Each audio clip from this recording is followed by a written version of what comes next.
Hey, what's up? What's up? What's up?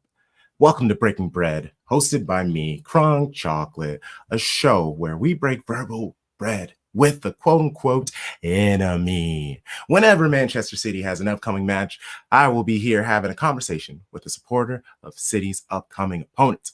Shout out to everybody who is there watching on YouTube. Please make sure to hit that thumbs up, like the video. If you are watching on Twitter, how about you do a little retweet, little quote tweet, tell people, bring others in for the fun. If you are listening post via podcasting app, if you don't mind rating the podcast, giving us a review, saying some glowing words, it all helps our show in a way. I appreciate you, lovely, beautiful souls.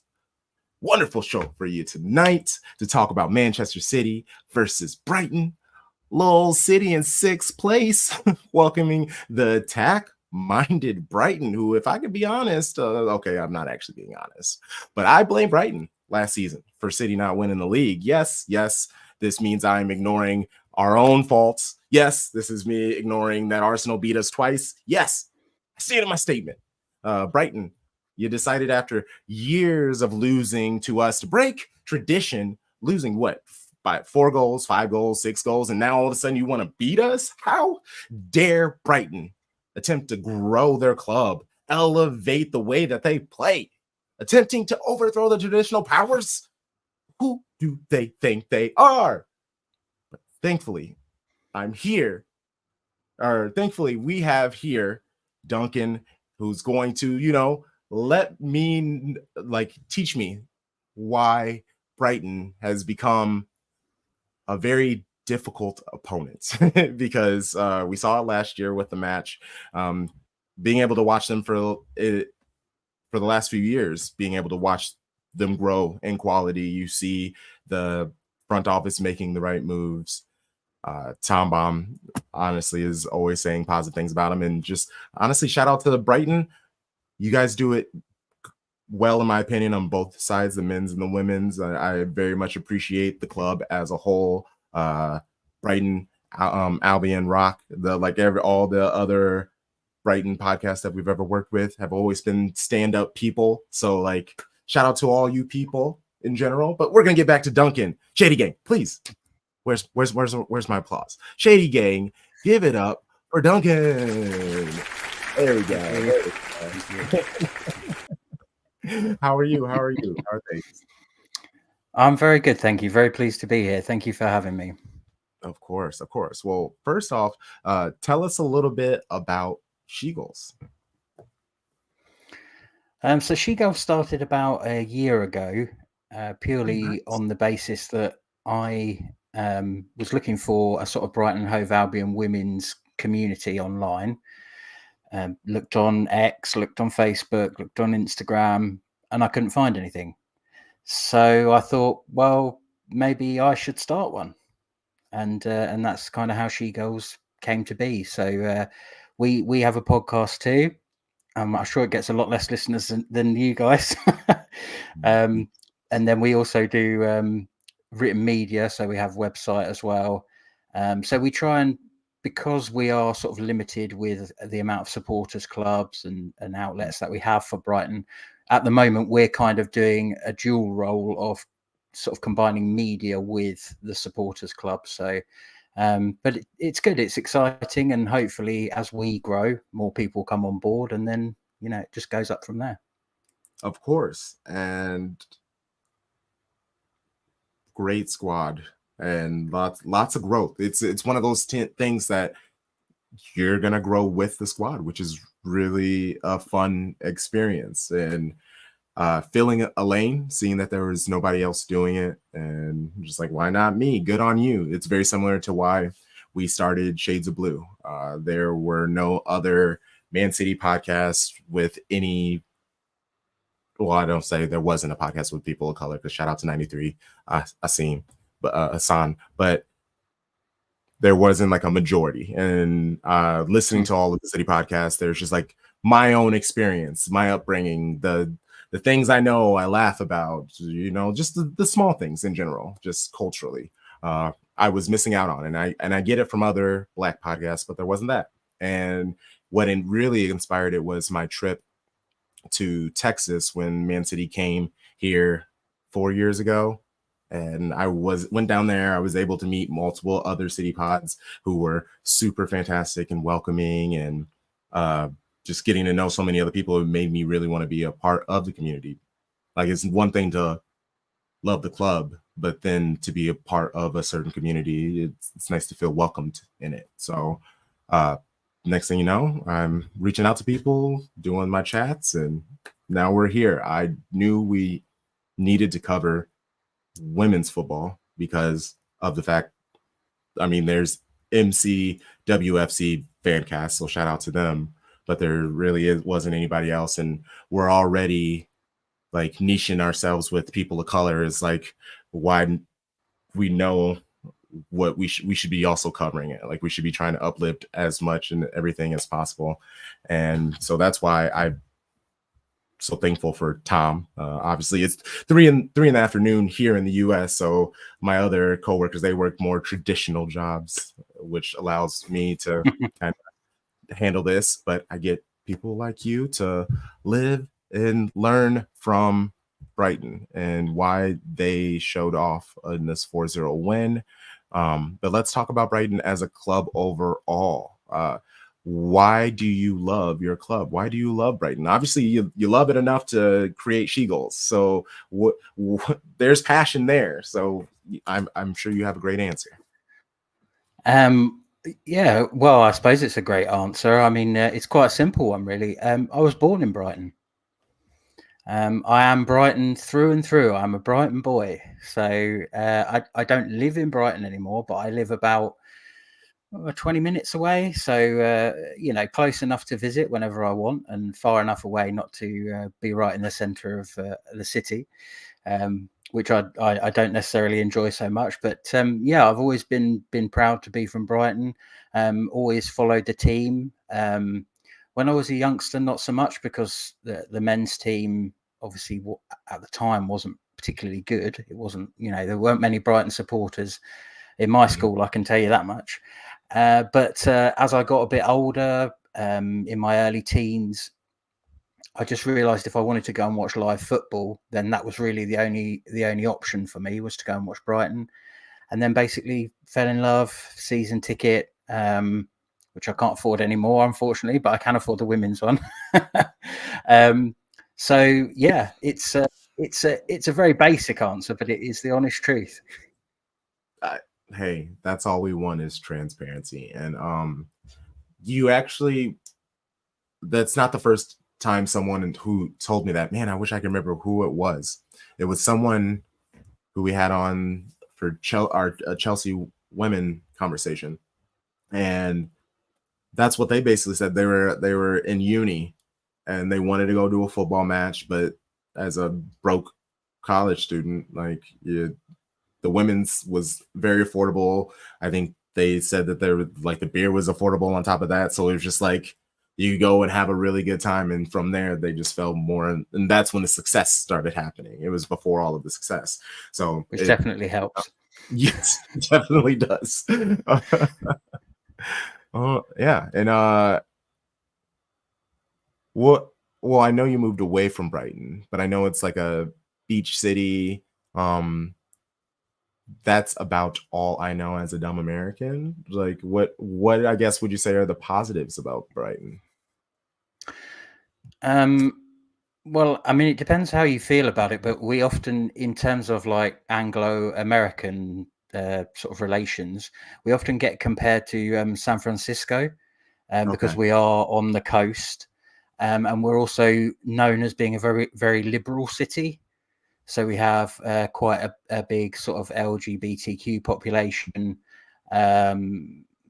so lots of fun, lots of different places, lots of different, you've got the brand new modern buildings. You've also got very old historical buildings. So that's kind of Brighton is known for. It started as a seaside resort, and has kind of grown from there. But yeah, I would say if you wanted a sort of a side-by-side comparison people might be more familiar with, then like I say, we're often compared to somewhere like San Francisco.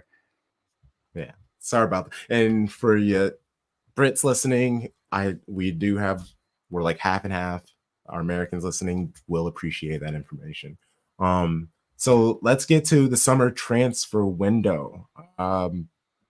On a scale from, we'll start here, on a scale from 1 being bad and 10 being perfect, what would you rate the transfer window? And if you could just let me know a little bit about the players who left and joined, things like that as well. Yeah, absolutely. I'll try and remember them all. Well, you don't have to go through everything. No, I might not remember. Obviously. Yeah. No, you probably saved me there because I think we signed 11 players. So yeah, I looked too, I saw that, but the website I saw, it kind of was, it showed loans. Like I know we got Startup from you, and but Startup was in the departures and the arrivals because technically she arrived and then we purchased her, so it kind of confused me. And like I said, I'm already not the most familiar with the club, and I didn't want to make myself look entirely a fool. So like maybe just the major transfers, the ones that moved you spiritually, we can talk about those. How about that? Yeah, of course. So I mean, I think probably the main one that people will have heard of will be Fran Kirby coming from Chelsea to the Albion. Probably, I actually wrote an article on it on her possibly coming to the club in May. So I'm not saying I predicted it. But and also it's out there. Well, it's out there and it's dated. And also, our one of my fellow podcasters on the SheGulls podcast is an author, and she actually wrote a book which had finished. She'd finished before Fran Kirby moved, and the storyline is almost spooky. It's about football, but it's almost spookily similar to how Fran ended up coming from Chelsea and then playing for a slightly less successful club, but trying to build it up and stuff like that. Ooh. So there was something in the water at SheGulls HQ, I think, that had her coming to us. I know. We're attuned to some higher power, I think. But yeah, I mean, it was kind of one of those ones where when we sat down and had mentioned and talked about it, it almost made a lot of sense because we knew that she wasn't one of these players who says, all right, I want to play in Spain, I want to play in America, I want to play for so-and-so a team, or I need this level of team, or I'm going to retire or whatever. And she'd spoken a lot about her wanting to have a project. And we've got a ready-made project here, which is we're aiming to get the stadium back in Brighton, because at the moment it's about 40 minutes away in a place called Crawley. So, and that's kind of on the horizon 3-4 years ago. So we were sort of talking amongst ourselves saying, look, if we could get someone like Fran, sell her on this project, help Brighton get into this new stadium, help us develop the fan base. And apparently that's what happened. So, yeah, she's probably the main one that people will have heard of. I suppose next I should talk about our hat-trick hero, Kiko Seiki. Yes. So she obviously started her career in the WSL very well with like I say, a hat-trick on the weekend. Comes with the really good reputation from Japanese football. She was like top scorer over there. She created the most chances. Like if you looked at the top of all the stats, she was number 1 or number 2 for every single stat. But never played outside of Japan. So there was obviously a bit of a question mark of how she would adapt to the WSL. And I think on Saturday we found out. So I think everyone's very excited about her coming in as well, because if that's her when she's just settling in, then I'd love to see her when she's all the way gelled, So yeah, they're the main couple. But if you want more, I can give them to you. It's entirely up to you. No, this is great. I saw Yumin Lee left, and the only reason why I'm bringing her up is because she was the one who scored on us last year to give you the 1-0 win. Was it a situation where did did she go to greener pastures? Was it just moving on from the club? Funnily enough, we actually signed her from Man City.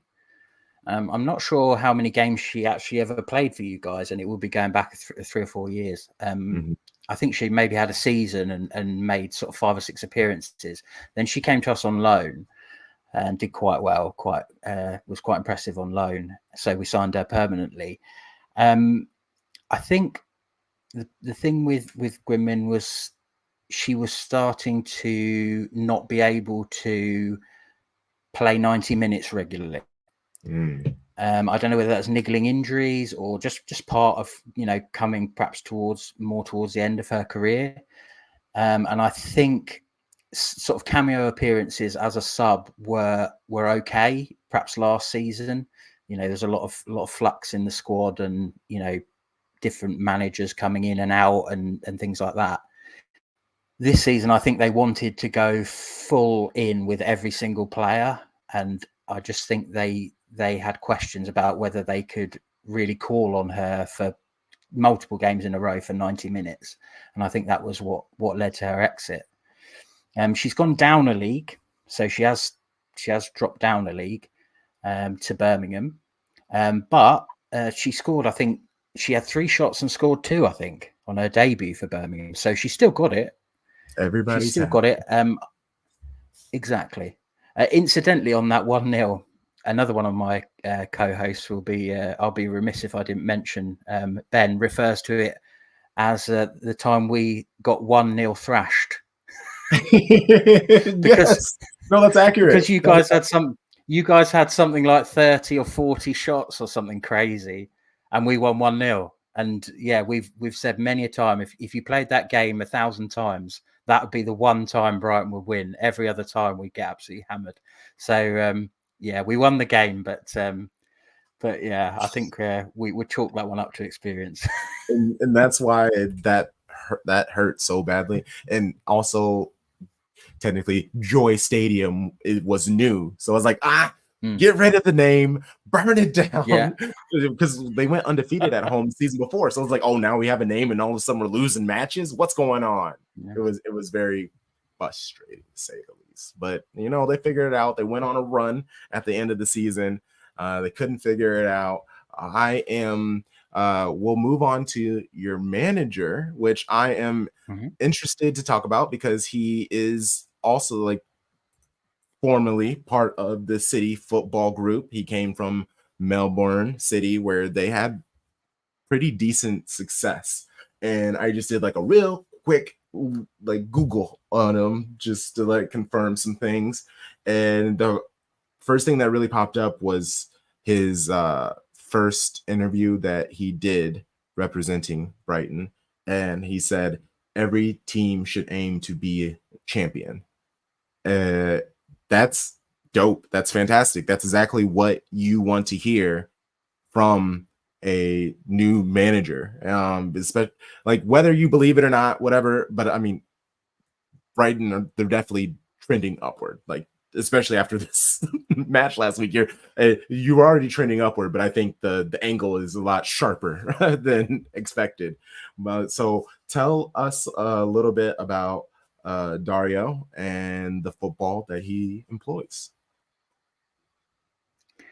Yeah, I mean, I think we're still kind of starting to learn what he's all about in terms of his tactics and things, because we had friendlies, obviously pre-season friendlies, but they were all behind closed doors, I hate that. which I think was very deliberate from the club. It wasn't great for fans because we wanted to go and see all these incredible new players we've signed. But I think it was really deliberate. I don't think they wanted to tip their hand going into the season as to how we were going to come out and play. Obviously, now we've played Everton and beat them 4-0. There's a little bit of a book on us. Yes, the style and everything. But I think they really wanted to keep it under wraps. Dario himself seems a very guy, good character. Everyone says good things about him around the building and everything like that. And I agree with you 100%. He obviously came in and kind of made that statement about wanting to be, everyone should aim to be a champion. And I think the way that he really talks about that more generally is he basically says we want to go into every game to win. Yeah, people will say, oh, you know, there's this stated aim that Brighton want to get in the top 4. Will we get in the top 4? And he says, well, I'm going into every game to win, right? So if we win every game, we'll be the champions. Yeah. We know it's not that easy. Yes. But we're not going into any games thinking, oh, well, let's make sure it's not too bad a defeat, or, oh, let's go away and get a draw. He's saying, I'm literally concentrating on the next game, and the next game I want to win, and we're going to play to win. And I think as a fan base, that's music to our ears, because you can get behind someone who has that kind of ethos. You want them to do well because you know that they want to do well.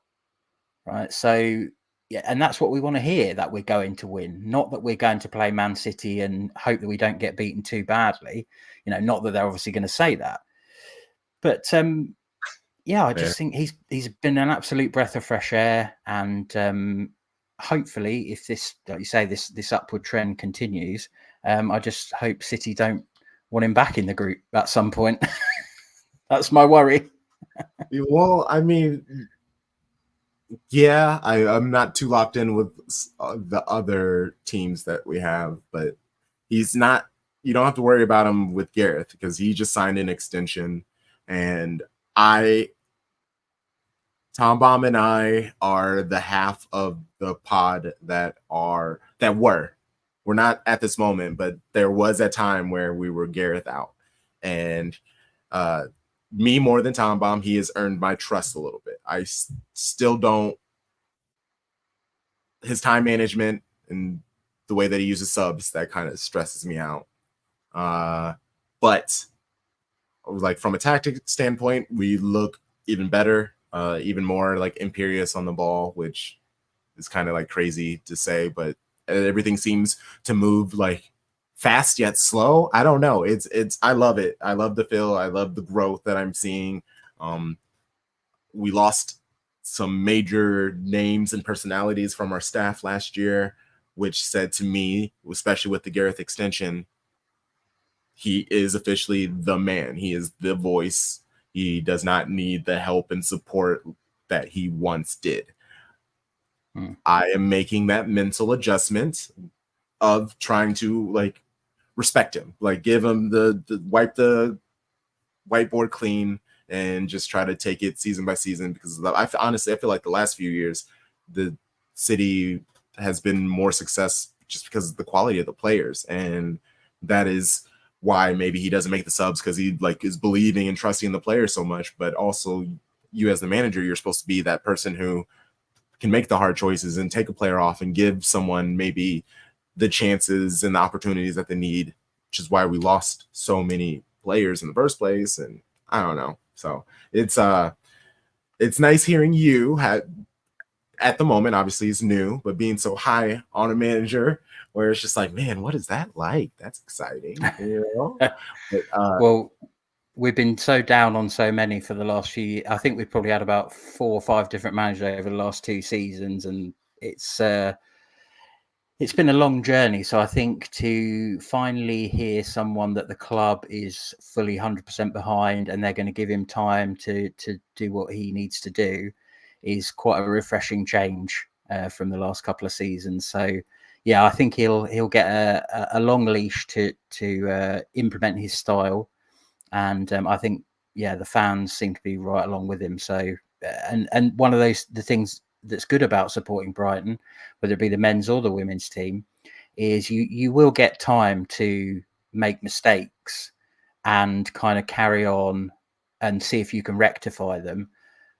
But we also are starting to be quite ruthless, where if you do make mistakes and then you can't rectify them, you're going to be gone sooner rather than later. So, but I really do feel with Dario that they took their time to appoint someone that they thought would kind of be in with the ethos of the club, this kind of one club feeling, you know, all trying to play a similar style and everything like that.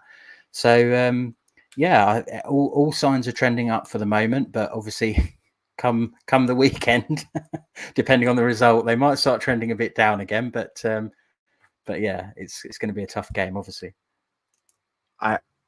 What I will say is City Women have the UWCL match tomorrow, but they do have a 5-0 aggregate lead. I was going to say, they're quite far ahead, aren't they? Yes, which was a complete surprise. When I say I was ready to run through a wall, especially for this team, because last year I did pick on our podcast. I was the only one. Everybody else thought City would end up in second, but I was like, I don't know, something about this season. I think we could do it, and we were so close. But what I love about this season in particular is all of the players themselves are like, I think we are here. I think we are at a place where we can win trophies. I think we're at a place where we can win trophies. And it's all a mentality thing. I wasn't hearing those words. I was hearing them like being self-assured, confident in themselves, but not like enough where they're like, hey, I think we can take anybody. And then you handle Paris FC, who had such a great run last season in the Champions League.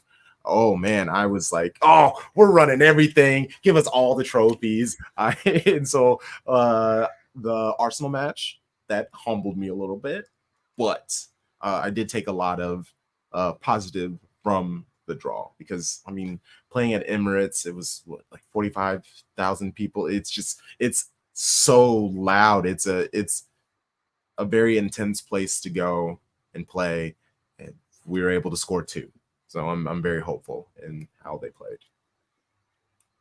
Yeah, there's absolutely no shame in a draw away at Arsenal whatsoever. Yes. And to be honest with you, they're out the way now for a little bit. So, you know, you can concentrate on beating the other teams and not worry about them for a little bit, hopefully. So next is pick an attacker, a midfielder, and a defender who will have a good season. Okay, so I had a bit of a think about this. I mean, I've gone for these two could be interchangeable, because sometimes I think that one will play an attack and one will play in midfield. But I've gone for Fran Kirby. It's a bit of an obvious choice, but I do think she'll have a great season for us.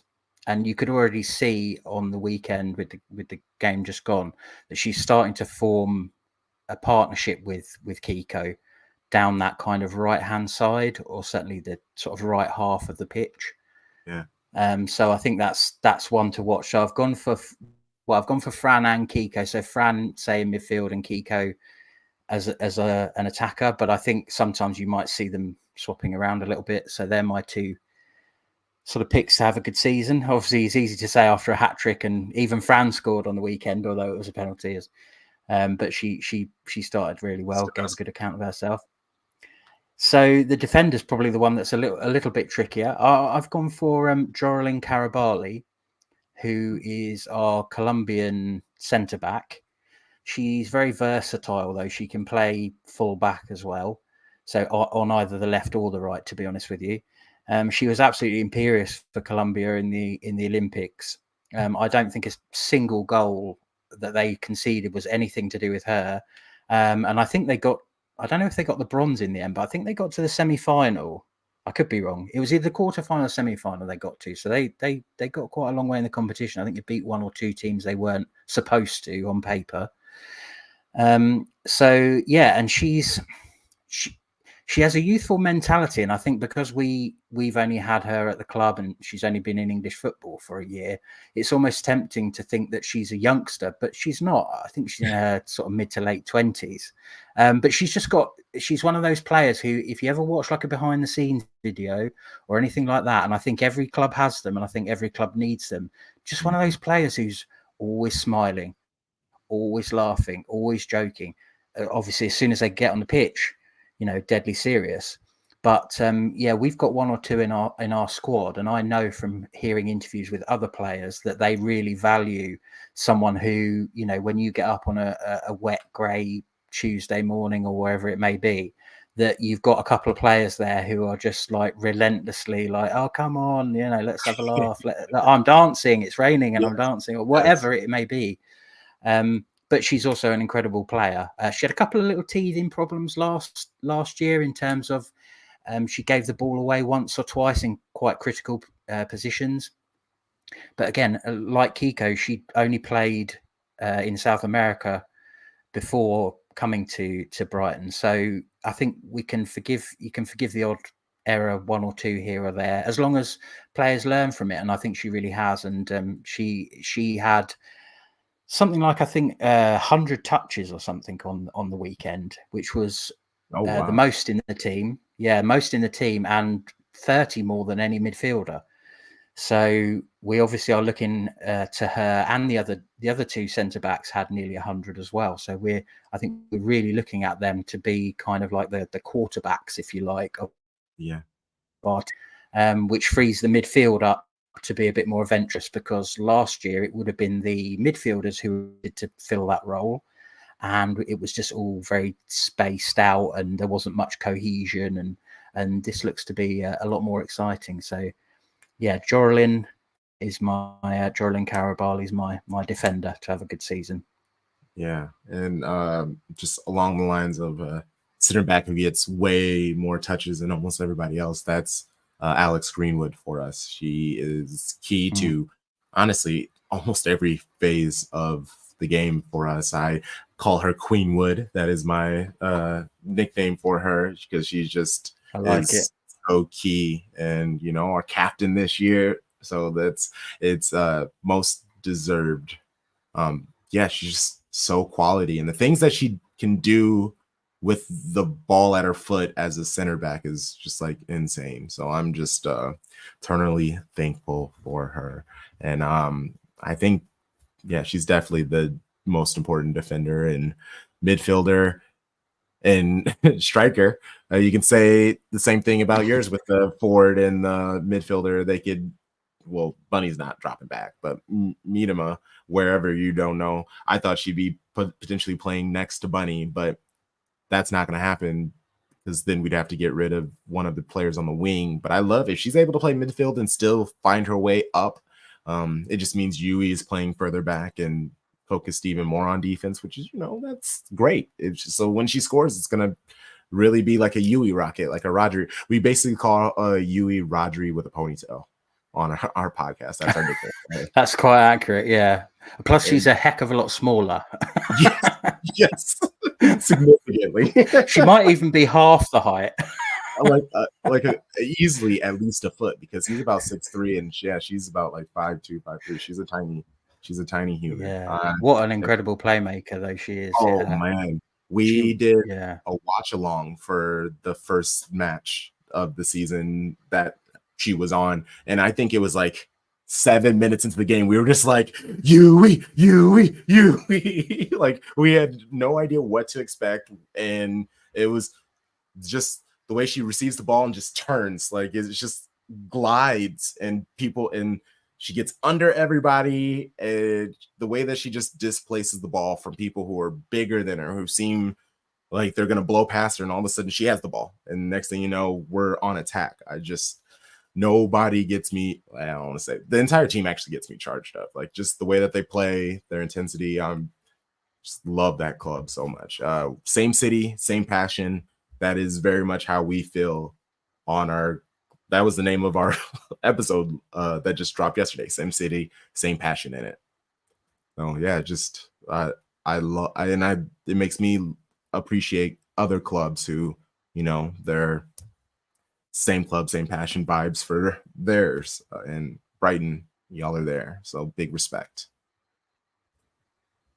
Yeah, and I think that's one of those things about women's football as well, is that there's not quite the same vitriol that there is in the men's game. The men's game is very tribal. For example, like, we were absolutely gutted. The Everton player Aurora Galley, as she did her ACL in the last minute of the game, I think. Obviously, we didn't know it was her ACL at the time, but you just, as soon as there's an injury like that, you just think, oh, that's probably what it's going to be. And like, even as a Brighton fan and speaking to other Brighton fans, we're all absolutely gutted. Whereas in the men's game, it wouldn't. I don't think there would even be that thought of really much sympathy for an opposition player.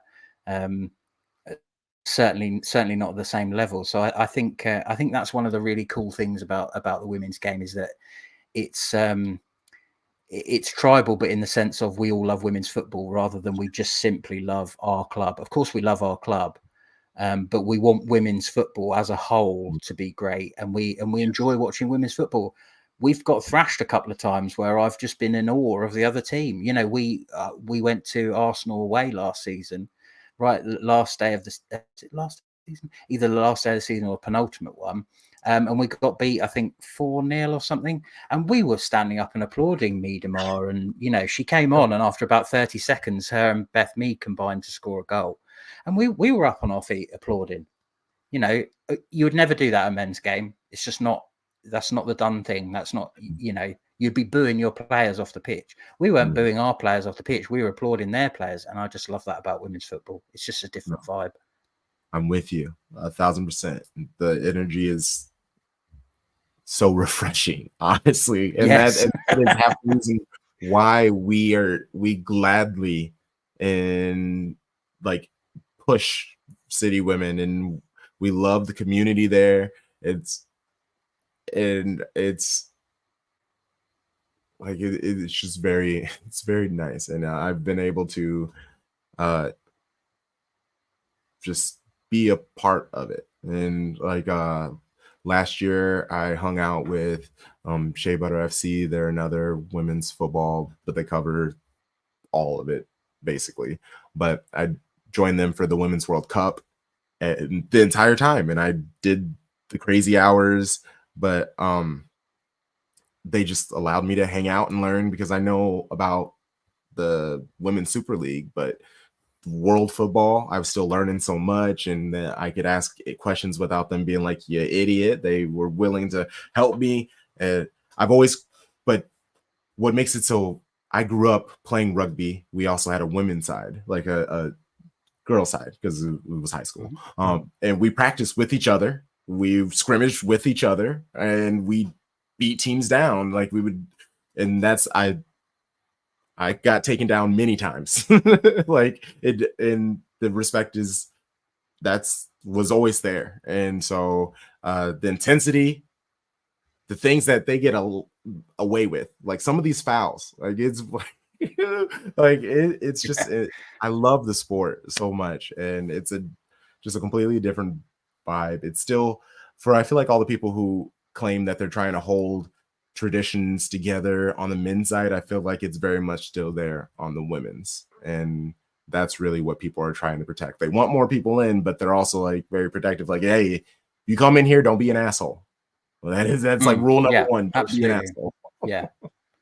Yeah, it's a different kind of gatekeeping. It's gatekeeping to make sure you're not an asshole, rather than gatekeeping because you're trying to desperately protect the institution that you hold dear or whatever. So yeah, I just, like you say, it's a different vibe, and as much as I'm a passionate Brighton men's supporter, it's got to the point now where I'm more upset if the women lose than the men. So, someone will clip that off and probably play it back to me at some point when I'm crying at a men's game or something. But yeah, I just, I have a young family as well, so I take them, and there's no bother, there's no swearing, there's no, and that all adds to the men's game, right? And I'll shout and swear at a men's game, but I wouldn't at a women's game, because it's just that's not what it's for,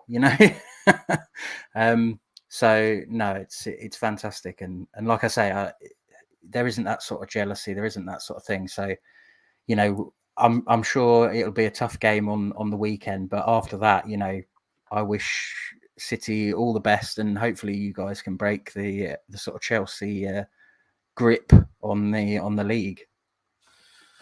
Oh man, I appreciate it. I hope so. Like I said, the ladies, they are saying they're thinking trophies, and I commented the other day on a bunny post on Instagram, and I commented, trophies plural. and she liked it. And I was like, oh, let's go, buddy. That's what I want to see from my striker. She's with you. Yes, she knows the vibe. She's right there with you. Oh man, but let's talk starting 11. Who's the starting 11 that you are expecting to see? I mean, or even let's just say who you were hoping to see, because obviously I don't want you to feel like this is the guaranteed starting 11. Yeah, I mean, I think it will probably be the same 11 that went out against Everton. I'm not sure. I think he will think with the personnel that he has, he can adapt the style of the team, but not the personnel. So that would be Bagley in goal with Maria Torres-Dottir, Guro Bergsvand and Jorlin Karabarli as the centre backs. I'm not quite sure whether he played wing backs, but Kiko didn't seem to get back a lot, but that's fine because they were covering her. But I think you'll have Kiko on the right and Poppy Pattinson down the left, who was again a bit of a revelation, having been unleashed from sort of being locked in as a fullback. I think she's a lot better going forward than she is going backwards. So having this kind of slightly more fluid style, I think definitely helps a few of our players, because rather than concentrate on being somewhere at a certain time, they're more told what their job is at any given time, and that really seems to help them. So rather than panicking about being, am I in a group of 5, am I in a group of 4, am I in a line, they're thinking, well, if so and so's gone past me, I need to get back. If they haven't, I can have the freedom to go forward. And I think that's what they're trying to introduce, is more of a philosophy and less of a, right, it's 3-5-2, you stay there. And I quite like that. So Poppy down the left, and then we had Vicky Losada, also ex Man City. Oh yeah, and another one I don't think actually played I don't think she played a lot of games for City. No, she did not. Again, yeah. No. She's more known as a former Arsenal player, I think. But obviously, that's quite a good CV to have, isn't it? Arsenal and Man City and Barcelona. It's not bad, yeah. It's not bad. Then we've got Marissa Olislagers, who came over from Dutch football in the summer. She played alongside Vicky in the midfield, and she had been a left back for the majority of her career, but we seem to like her in the midfield. And I think that might be partially so that she can act as cover if the wing backs go forward. You've got someone who's got experience as a full back who can drop in there. So that's, again, it makes sense. One of the things that we always talk about on the podcast is you love it when things happen and you think that makes sense. Whereas sometimes, especially like over the last couple of seasons, there's been a lot of times where you thought, excuse me, who? We'd need a goal and they'd take off an attacking midfielder and put on a defender. And you think that makes no sense. Everything that's happening at the moment makes sense. And that's what we like.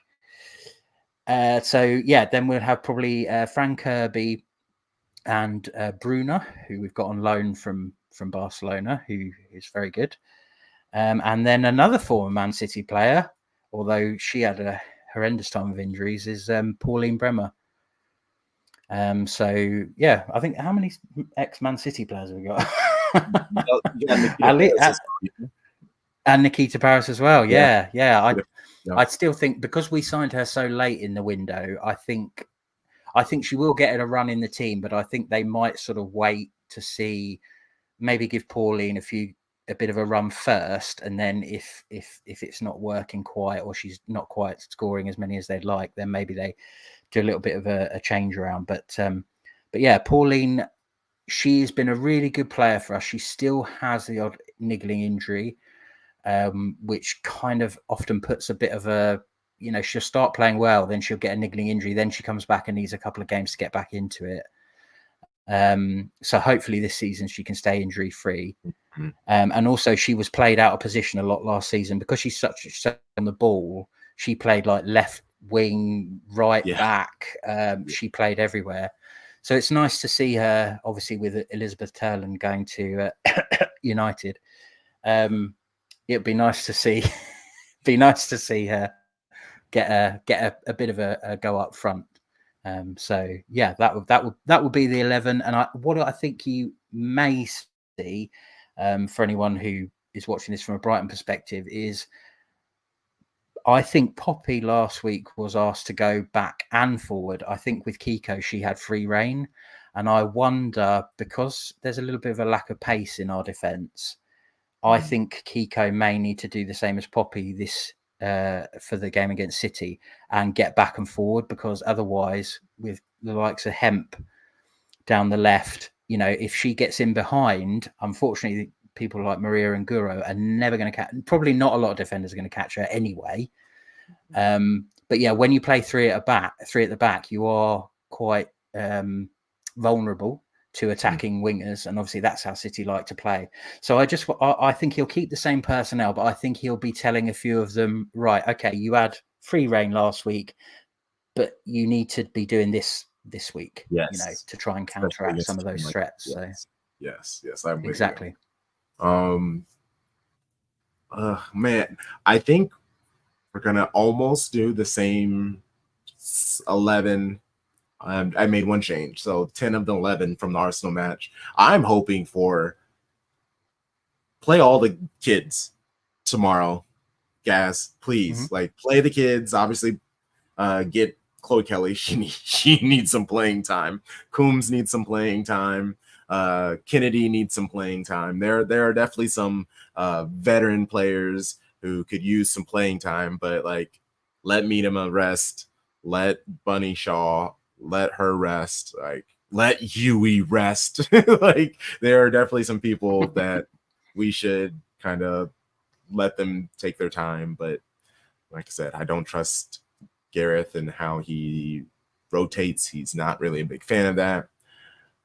But I have been a big fan of Yamashita. There we go. I'm trying to say it more especially because they just released a video of them saying their names. So Yamashita. Then there's Wahhabi, Greenwood, Alexandri, and Kasparaj. Oh, good old Kermit. I think because of the fact that Brighton will want to get forward, they will want to get forward quickly.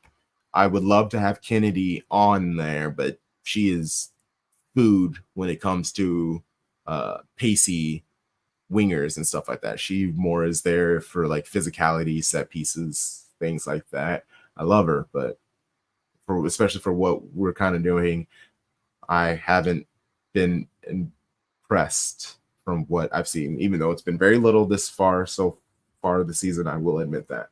Midfield of Hasegawa, Park, and Miedema, and Hemp, Shaw, and Fowler on the right, I think, against Brighton. I feel really bad for Chloe Kelly because she is just super talented, but she is getting buried. Hemp is always going to start because it's Hemp, but Fowler coming out of nowhere, Aoba, Fujino. Oh my gosh. I knew when the rumors first came out about her, I watched a bunch of highlights videos. Obviously, there's only so much I can do, but I was all in. There's a thread that I made about her that I made and then I bookmarked. And this is what I saw from her. This is what I saw from, and she's come and been a heaven sent. And she's hungry, and she seems like the sweetest human being. And naturally, it's just more players to help Yui feel more comfortable and at home. On top of it, the Family FC. I love this club. I know I've said this 17 times in this, but I love this club, bro. I feel it. It's funny you should mention Fujino, actually, because when I was watching the Olympics, they were talking about the fact that I think it was only 3 players in the Japanese team were still playing in Japan. And 2 of the 3 were Seiki and Fujino. And obviously we signed Seiki. And then as soon as I saw the kind of teaser video that Man City kind of did, where they spun around, and I saw the haircut and I thought, oh, it's got to be Fujino. It's got to be, because all the other sort of attacking Japanese players are already at relatively big clubs, and I could see it was like a younger player, and I just thought it's got to be her. So I think there's only one, it might even be none now, Japanese players in that Olympics that are actually still playing in Japan. But I mean, I think that must be one of the best countries in terms of talent into the women's game, because it feels like virtually every single player that's come from Japan, whether it be to the NWSL or the WSL or wherever on the European continent, it really feels like they've all been at least good, and some of them have been incredible. Yes. So, you know, real testament to obviously the kind of coaching and stuff over there that instills in them this kind of work ethic, and hats off to them. Yeah, and I'm an Angel City fan. I mean, she had an ACL injury, but June Endo, I was super excited. Yeah, this is half the reason why I chose Angel City FC actually, and so yeah, we'll be excited to see her next season. All right, well, we'll get out of here with this part. How do you see the match playing? And give me a score prediction if you don't mind. Yeah, we actually I probably should stick with the one I've given on our podcast. Otherwise, it seems like I'm flip-flopping around, doesn't it? And I've actually gone for a 3-1 City win. Okay. And that's not because I'm not optimistic about Brighton. I just think it's a bit early in our journey, especially with this kind of attacking philosophy that we're trying to adopt. I think we'll almost get a bit beaten at our own game.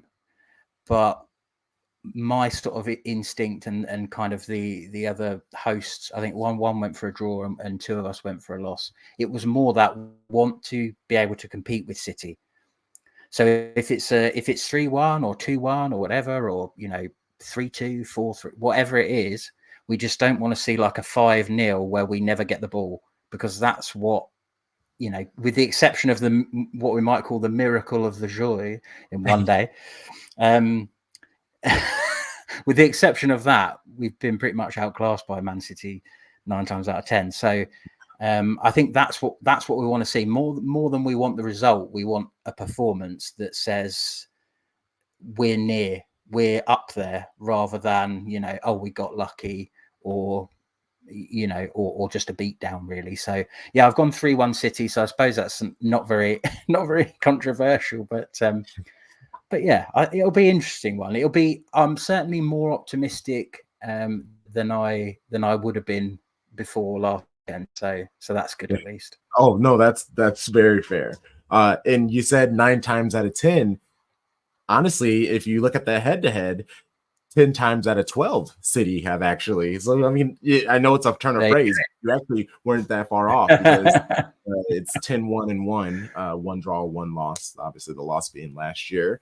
But that's a trending upward. Like I said, that's a trending upward for your club, is significant losses, big losses. And now you went from winning. Yes, you didn't look the best in the win, but who cares about that part? A win's a win. Take those W's where you get them, for sure. They all count. Yes. For everybody who's watching, shout out to everybody who came through and gave me an hour of your time. Thank you. If you haven't, please follow Shades of Blue, follow SheGulls. If you're watching, go hop over to our YouTube channel, subscribe to both of us. We cover Man City Women in detail, pre-match shows. We're starting to do more match previews, but during our weekly episodes, we have a segment called Baby Blue Baddies. And that is when we dig in and talk about all things Man City Women. Please check us out some more. We'll be out doing way more Wozo content. Please, if you know any West Ham women supporters who are willing to come on, that is what I've been trying to look for. I haven't been able to find someone yet, and I've even asked around. So if there's anybody watching right now and you may not know me, please just send a DM or just leave a comment or something. Just point me in the right direction, please, you helpful people. Thank you. But Duncan, please plug yourself, plug SheGulls, let people know where they can find and listen and participate in the things that you do. Yeah, I like to keep it quite simple, a bit like me, I suppose. We're basically at SheGulls on pretty much everything: Insta, X, Twitter, whatever you want to call it now.